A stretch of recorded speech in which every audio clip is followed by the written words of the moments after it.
Peace and blessings. It's your brother, one and only JamiB, man. We got a special guest in the building, man. Barbie building. Man, I'm supposed to let you do your introduction. So tell the people where you're from, what you represent, and how important it is to be at this event right now. Hey, you know what the deal is. I'm your girl, Barbie Velvet, Wise Scope podcast creator, owner, and creator. The best thing about today is, for me, is just being here. What I stand for is about unity. We all got to support one another. We always have to be exemplary for what we want from the world. You feel me? You can have expectations and not give that. So for me, today is all about support. Today is Media Day. We're going to salute the artists that painted the gate for us. We're going to salute the artists that are going to perform today. And most of all, we're going to salute media, because that's the glue and the nucleus that makes all of this happen. Because if no one captures the moment, no one sees the moment, and nobody even knows who all these artists are and see the reflection of their great work. So today, we're going to honor the hard workers. You feel me? Here with Freeway Ricky, the real Rick Ross, the hardest grinder out here. So the grinders is outside today, baby. So you just mentioned about Media Day and how important it is for media. Do you feel like people like you and I get the credit that we deserve? You know, I realize that you don't always get credit where credit's due, but I realize that in time, I realize that God sends all his little special signs to show me that he sees the efforts that I put out. So I realize that I don't even worry about credit where credit's due from people, because I realize God sends me the blessings and the people who will appreciate me. You feel me? I've painted a lot of gates, I've painted a lot of walls, but I've never had the time and the pleasure to pray for a legend like Freeway Ricky. And so it lets me know that maybe them times that I didn't get appreciated, them times of being appreciated comes. So if you could say one positive thing into the camera for somebody that's inspired to be just like you, what would it be? I have to just keep going and be self-sufficient. If you want to be in a part of a craft of media or music, you must be a student of music. You must be a student of media and really learn your craft. Take the time to watch tutorials and be self-sufficient. I blew my whole savings until I learned how to edit myself. So I realized, be self-sufficient, and your power is when you press record. Oh, I love that. I'm just now getting into editing, and I'm finding that that's the hardest thing to ever do.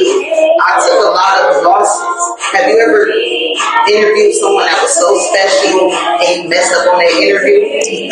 Yeah, I've had that many a times. I have a whole year of footage that I didn't know what to do with. Now I have 16,718 photos that I now have to do what I didn't know how to do years ago. So I just tell people all the time that if you really want to be in this, you have to be in it for you, not for who's going to like it, not who's going to click on it. But if no one knows or no one ever sees my interview, I do this for me, not for you. How important it is to invest in your brand? It's very important to invest into yourself, because other people will be a reflection of what you do. If you don't invest into yourself, if you don't believe in yourself, no one else will. I realize I'm at the top of my game because I've invested everything that I needed to do for myself. And so I realized that once you become self-sufficient, nobody can stop you. You call yourself Barbara Walters of the streets. What made you choose Barbara Walters?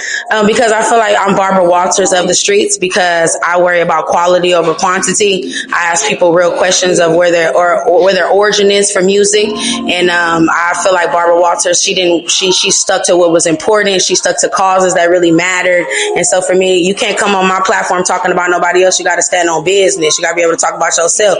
If everything is about what you got going on with somebody else, then I can't have you on my platform, because I need your story on who you are, not about everybody else. How important it is to have friendship within the industry? Like, you real cool with Lady, you real cool with a lot of people, like Freeway Rick. Like, how is it important to build that chemistry and keep that chemistry? Well, I realize to take the word friend out of business, right? And I worry about inclusion and equality. I worry about people being just as much support as I give them and giving that back. And I just try to tell myself that I don't have friends in this industry. I have people that believe in me just as much as I believe in them, and we give each other inclusion and we give each other equality. Oh, I love it, man. The one and only. One more question before you go. What made you name your brand Wide Scope?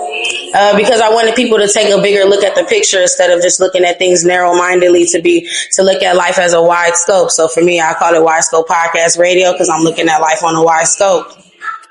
Love you, man. Barbie Velvet in the motherfucker. And I love you. You my friend. I know you not my friend because the industry. You my friend because you was a regular person when I met you, and you was just who you were. And you do a lot of stuff for people outside of this camera. And while I got you here, I want to say, baby, I appreciate you for being supportive. JB and Friends, baby, best podcast. I appreciate you for popping out to Media Day. You did the job already. I was like, I tried do the drop. You know what I'm saying? Before I do the interview.